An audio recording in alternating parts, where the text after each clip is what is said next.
तो नमस्कार साथियों, स्वागत है हमारे एम्स इंस्टीट्यूट चैनल में। तो जैसा कि आप लोग जानते हैं कि क्लास 12 का हम लोग एनसीईआरटी का केमिस्ट्री पढ़ रहे हैं। क्लास 12 का हम लोग केमिस्ट्री डिस्कस कर रहे हैं। तो आज के टॉपिक में हमें ये पढ़ना है कि अभिक्रिया के वेग की ताप पर निर्भरता क्या क्या होती है। तो समय न गवाते हुए मैं आपको सांत्वना दिलाता, अगर आपने हमारी क्लास को पूरी ढंग से देख लिए तो आपको केमिस्ट्री में कहीं दिक्कत नहीं होगा। ये आपके लिए नीट और जेई के लिए भी इम्पोर्टेंट क्लास होने वाली है, तो प्लीज़ मिस मत करिएगा। तो चलिए देखते हैं। तो कह रहा है कि अभिक्रिया के वेग की ताप पर निर्भरता, यानी हमारे कहने का मतलब कि जितनी भी हमने रासायनिक अभिक्रियाएं पढ़ी है, अगर टेम्परेचर बढ़ाया जाए, चाहे टेम्परेचर अगर इंक्रीज कराया जाए तो अभिक्रिया के वेग पर क्या इफेक्ट पड़ेगा, यही बात हमें फाइंड करना है। तो चलिए हम लोग कुछ एक्सपेरिमेंट के माध्यम से हम लोग देखते हैं। जैसे एक एक्सपेरिमेंट किया गया किस पर, नाइट्रोजन पेंटाऑक्साइड है N2O5 पर, ठीक है। इसका नाम है नाइट्रोजन पेंटाऑक्साइड, नाइट्रोजन पेंटाऑक्साइड।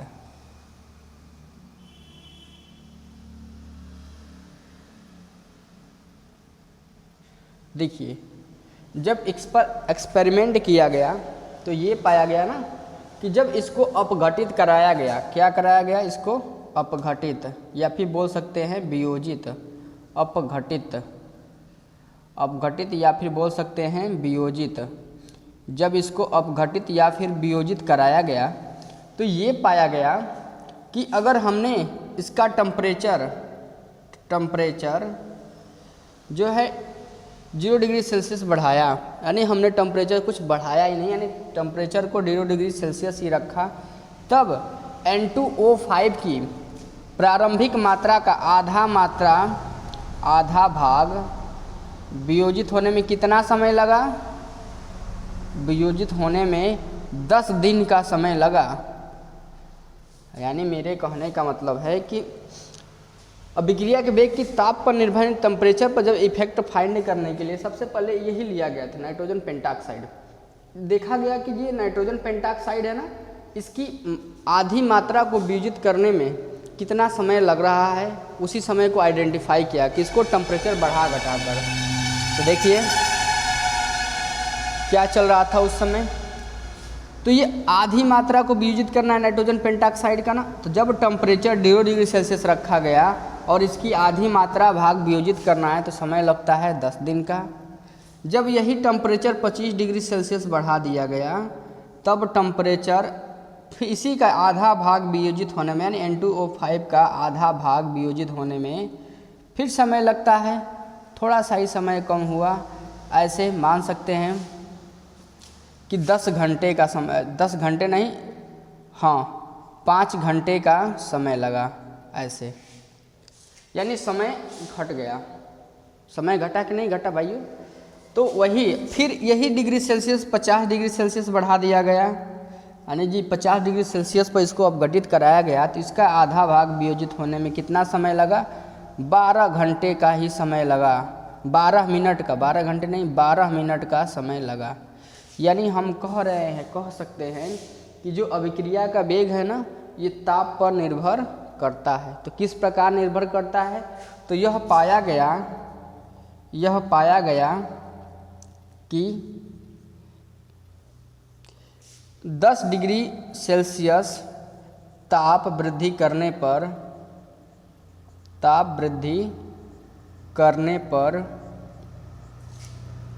अभिक्रिया के वेग स्थिरांक में, अभिक्रिया के वेग स्थिरांक में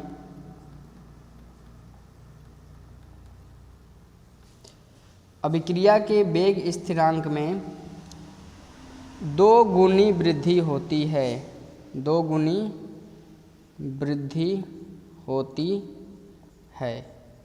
यानी ये पाया गया कि जब भी हम किसी भी, जैसे नाइट्रोजन पेंटाऑक्साइड है, इसका टेम्परेचर अगर 10 गुना बढ़ा दें तो अभिक्रिया का वेग स्थिरांक लगभग 2 गुना बढ़ जाता है। यही है, इसी अभिक्रिया के वेग को ना एक साइंटिस्ट थे इस अभिक्रिया के वेग स्थिरांक को एक साइंटिस्ट थे जिनका नाम था आर्हेनियस। इन्होंने अपने एक्सपेरिमेंट में एक बातें और बताया। तो अगले स्टेप में हम लोग पढ़ेंगे आर्हेनियस का सिद्धांत। इन्होंने टेम्परेचर को लेकर कैसे इन्होंने बताया कि क्या क्या चीज़ें अब घटित हो सकता है, क्या क्या चीज़ें हो सकता है। तो आप लोग इतना कर लेंगे। आपको बस इतना ही लिखना है कि क्या ताप पर इफेक्ट पड़ता है। तो 10 डिग्री सेल्सियस पर की वृद्धि करने पर अभिक्रिया के वेग स्थिरांक लगभग थोड़ी हमारे यहाँ ये नहीं है ना सुविधाएं, इसलिए थोड़ी दिक्कत हो जाती है। तो ये देखिए 10 डिग्री सेल्सियस ताप वृद्धि करने पर अभिक्रिया के वेग स्थिरांक में लगभग दोगुनी वृद्धि होती है। आपको यही बातें केवल नोट करना और एग्जाम्पल में जैसे में आपको इन बातों को लिख लेना है, ठीक है। जैसे नाइट्रोजन पेंटाक्साइड है, अगर इसका टेम्परेचर हमने 0 डिग्री सेल्सियस बढ़ाया, फिर से समझेंगे। नाइट्रोजन पेंटाक्साइड है, इसका हमने टेम्परेचर यानी कुछ बढ़ाया ही नहीं, टेम्परेचर यानी 0 डिग्री सेल्सियस ही रखा। तो उस समय N2O5 नाइट्रोजन पेंटाक्साइड की आधी मात्रा वियोजित होने में हमें कहीं ना कहीं कितने दिन का समय लग रहा है? 10 दिन का समय लग रहा है। यही नाइट्रोजन पेंटाक्साइड का टेम्परेचर जब हम 25 डिग्री सेल्सियस बढ़ाकर आधी मात्रा अपघटित करा रहे हैं तो कितने घंटे का समय लग रहा है? 5 घंटे का समय लग रहा है। फिर यही नाइट्रोजन पेंटाक्साइड है, इसका टेम्परेचर 50 डिग्री सेल्सियस हमने बढ़ा दिया तो ये 12 मिनट में ही आधी मात्रा व्यय हो जाती है। तो ये है हमारी कुछ इस प्रकार हम लोग निष्कर्ष ये निकाल सकते हैं कि 10 डिग्री सेल्सियस ताप वृद्धि करने पर अभिक्रिया के वेग स्थिरांक में लगभग दोगुनी वृद्धि हो जाती है। तो इतनी बातें नोट कर लेंगे। तो उसके बाद हम लोग आर्हेनियस का सिद्धांत पढ़ेंगे। चलिए तो फटाफट इसको मिटा देते हैं और हम लोग पढ़ेंगे आर्हेनियस का सिद्धांत। देखिए आर्हेनियस का सिद्धांत क्या होता है।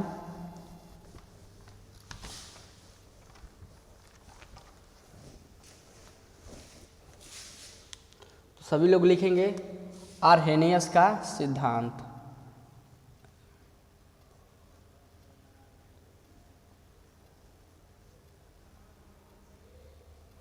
नियम लिख लीजिए, इसको फार्मूला से ही डेराइव किया जाता है। तो देखिए आर्हेनियस ने क्या बताया था, ये जो समीकरण है ना, देखिए आर्हेनियस का समीकरण क्या होता है। समीकरण आर्हेनियस वाला ये होता है k बराबर e की पावर माइनस EA अपान में RT। इसका मतलब ये होता है कि हमारा जहाँ पर देखिए यही आर्हेनियस का समीकरण है, याद रखिएगा। इस पर भर भर के सवाल दिए हैं आपके बुकों में, तो ध्यान से देखेंगे सब लोग। तो जहाँ लिखते चलेंगे, जहाँ के क्या है, वेग स्थिरांक है, वेग स्थिरांक। ए क्या है, आर्हेनियस फैक्टर या फिर आर्हेनियस गुणांक बोल सकते हैं। आर्हेनियस गुणांक या फिर इसी को बोला जाता है आवृत्ति गुणक। आवृत्ति गुणक इसी का दूसरा नाम है आवृत्ति गुणक। आर क्या है, गैस नियतांक है, गैस नियतांक है। और टी क्या है हमारा, तो टी है तापमान। तो जरा आप लोग ये समझेंगे कि ये जो आर्हेनियस ने दिया था ना, ये सूत्र सर्वप्रथम किसने दिया था, J.H. Van't Hoff. इस समीकरण को सबसे पहले दिए थे J.H. वांट हॉफ ने। लेकिन ये समीकरण केवल देखकर ही चले गए, लेकिन इनका भौतिक सत्यापन और इनको सॉल्व किया किसने, आर्हेनियस ने ही। इसलिए इसको आर्हेनियस समीकरण कहा गया। सबसे पहले इस समीकरण को दिया तो J.H. वांट हॉफ ने, लेकिन इसका भौतिक सत्यापन किसने किया, आर्हेनियस ने। इसलिए इसको आर्हेनियस समीकरण कहा जाता है। अब इसी समीकरण में ये बताया जाएगा हमें कि अभिक्रिया के वेग की ताप पर क्या क्या इफेक्ट पड़ती है। तो देखिए चलिए सबसे पहले हम लोग सॉल्व करते हैं। इतनी बातें क्या आपको दिख रहा है, चलिए बहुत बहुत बढ़िया। तो देखिए ये हमारा आर्हेनियस समीकरण है ना, यही हमारा है, k बराबर A ई की पावर माइनस ई ए अपान में आर टी, यही आर्हेनियस समीकरण ना। दोनों तरफ हम लोग क्या ले लेंगे, नेचुरल लॉग ले लेंगे। दोनों तरफ, दोनों पक्षों में नेचुरल लॉग लेने पर, नेचुरल लॉग, ठीक है, लेने पर, और नेचुरल लॉग को रिप्रेजेंट कैसे करते हैं, इनसे। ये बातें आपको पता होनी चाहिए। तो चलिए क्या हो जाएगा, तो के बराबर इन के लिखिए, इन के बराबर हो जाएगा इन ब्रैकेट में ए ई की पावर माइनस ई ए अपान में आर टी। इसमें ई ए के बारे में नहीं लिखा हूँ ना, टी टेम्परेचर, ई हमारा जो ई ए है ना, ये सक्रियण ऊर्जा है, सक्रियण ऊर्जा, इसी को इंग्लिश में बोलते हैं एक्टिवेशन एनर्जी, ठीक है। तो देखिए इतनी बातें, ये हमारा जो ई है ना, ये हमारा कोई कोफिशिएंट हो जाता है।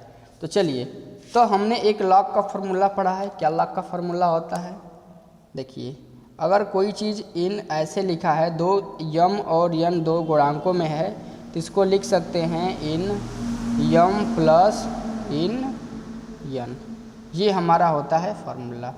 इस तरीके से फार्मूला होता है, इसको इस तरीके से भी लिखा जा सकता है, लॉग का ये फार्मूला होता है।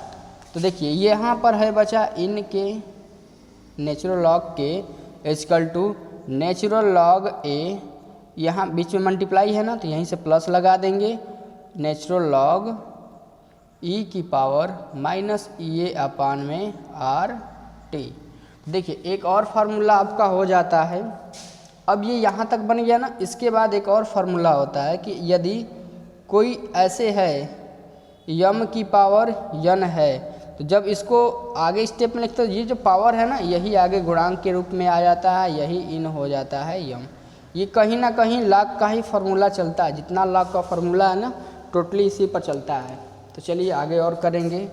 तो ये क्या हो जाएगा, in K equal to in A plus, ये गुणांक आगे आ जाएगा, गुणांक है माइनस ई ए अपान में आर टी इन ई बेस ई, ऐसे। तो हमने हमें एक बात और भी पता है कि कोई भी चीज़ लॉग या फिर इन ही लिखिए, इनका ही चल रहा है ना, इन ई बेस ई का मान क्या होता है, 1 होता है, ये लॉग का ही फार्मूला होता है। तो चलिए यहाँ पर है इन के, है ना, in K equal to in A natural log A minus, देखिए प्लस का माइनस में गुणा हो जाएगा, तो माइनस ई ए अपान में आर टी, और इसका मान तो 1 हो गया, तो हमने 1 लिख लेंगे, मल्टीप्लाई कर देंगे तो सेम चीज़ें हो जाएगा। तो चलिए अब क्या हो जाएगा, तो इस ई ए को ना पॉजिटिव बनाते हैं हम लोग। तो चलिए अभी छोड़ देते हैं, अभी इतना ही पर छोड़ देते हैं। ये हमारा बन जाता है कुछ इस प्रकार से समीकरण, ठीक है। चलिए अब यहीं से यही आर्हेनियस का समीकरण कहलाता है। ये लॉग के रूप में इसको डिराइव किया गया, इस प्रकार का ये सूत्र है। तो देखिए यानी ये टेम्परेचर जब बढ़ता है तो वेग स्थिरांक का मान भी बढ़ेगा, क्योंकि ये माइनस है ना, जब इसको इधर करेंगे, इधर लाएंगे, तो ये कहीं ना कहीं वेग स्थिरांक का मान बढ़ेगा। जब वेग स्थिरांक का मान बढ़ेगा तो अभिक्रिया की जो रेट होती है ना, वो घट जाती है, ठीक है। तो इतनी बातें नोट कर सकते हैं आप लोग। चलिए अभी और भी स्पेस है तो हम लोग और भी करेंगे, तो चलिए कुछ बातें और भी करते हैं हम लोग। तो देखिए यहीं पर मान लेंगे, माना इसके आगे सॉल्व कर रहे हैं, माना T1 जब भी टेम्परेचर बढ़ाते हैं तो केवल इसके वेग स्थिरांक पर इफेक्ट पड़ता है। तो माना T1 समय में अभिक्रिया का वेग स्थिरांक, माना ऐसे मानिए, माना T1 व T2 समय में अभिक्रिया का वेग स्थिरांक, अभिक्रिया का वेग स्थिरांक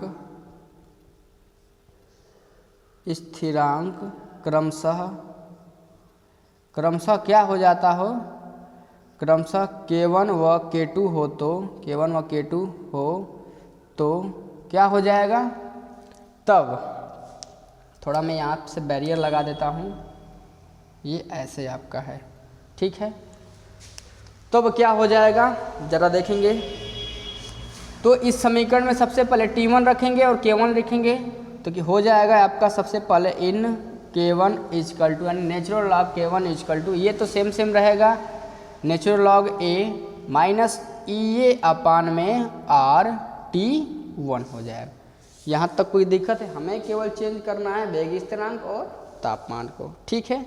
एक बार हमने K1 रखा तो K1 के लिए तापमान क्या है क्रमशः, K1 के लिए तापमान क्या है क्रमशः T1 है, तो हमने T1 रख लिया। इसको समीकरण हम लोग 1 मान लेंगे, ठीक है।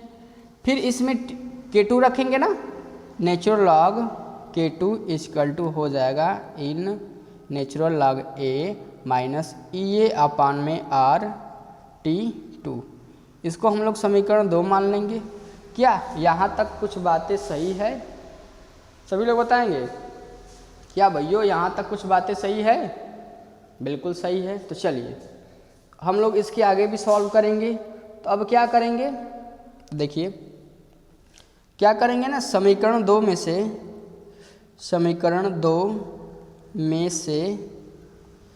समीकरण 1 को घटाने पर देखिए क्या क्या घटाने पर बातें बन जाती है। तो चलिए कि 1 में से 2 को घटा देंगे, 2 में से 1 को घटा दें। चलिए 2 में से 1 को घटाते हैं, तो देखिए क्या क्या हो जाएगा।